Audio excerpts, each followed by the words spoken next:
नमस्कार, मैं हर्ष मिस्त्री मेरी चैनल धर्म दर्शन में आप सभी का एक बार फिर से स्वागत करता हूँ। गणेशोत्सव के अंतिम दिन के अवसर पर आज एक वीडियो लेकर मैं आपके सामने फिर से आया हूँ।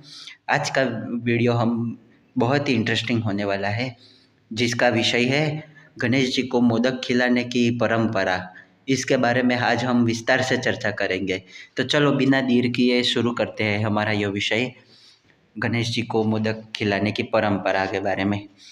तो गणेश जी को मोदक खिलाने की परंपरा के पीछे कई सारी कथाएं हैं, जिसमें से मुख्य एक कथा के अनुसार परशुराम जी के साथ युद्ध करते समय भगवान गणेश जी का एक दांत खंडित हो गया था, जिसके कारण उन्हें भोजन चबाने में परेशानी होने लगी।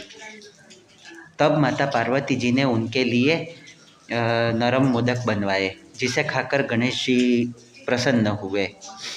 और दूसरी कथा के अनुसार जब गणेश जी की पूरी सृष्टि की परिक्रमा करके जब गणेश जी लौटे, तभी गणेश जी ने अपनी श्रेष्ठता सिद्ध की। तब उनके सम्मान में मोदक बनाए गए।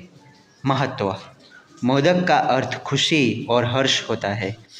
गणेश जी को मोदक का भोग लगाने से घर में सुख, शांति और समृद्धि का वास भी होता है।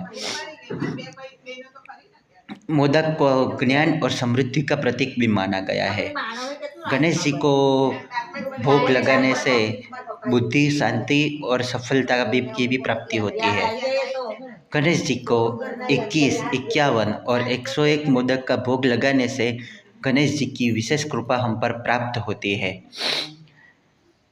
दोस्तों, मैं उम्मीद करता हूँ कि गणेशोत्सव के दरमियान बनाया गया एक प्रत्येक वीडियो आपको पसंद आया होगा।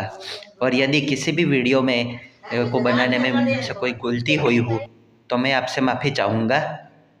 और उम्मीद करता हूँ कि इस गणेशोत्सव में आपको हर एक वीडियो में से कुछ ना कुछ जानने को मिला होगा।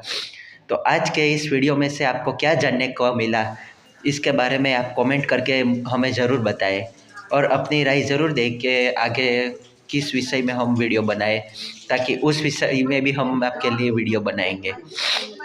और कल गणेश जी का विसर्जन होने वाला है। आज गणेश जी का अंतिम दिन है गणेशोत्सव का। तो आइए हम हंसी खुशी गणेश जी को विदा करें और उनसे प्रार्थना करें कि हमारे और सबके जीवन में सुख, शांति और समृद्धि का वास हो और पूरी दुनिया में शांति बनी रहे। जय श्री कृष्ण, जय श्री महाकाल, गणपति बाप्पा मोरया, ऊर्जा वर्षी लवकरिया।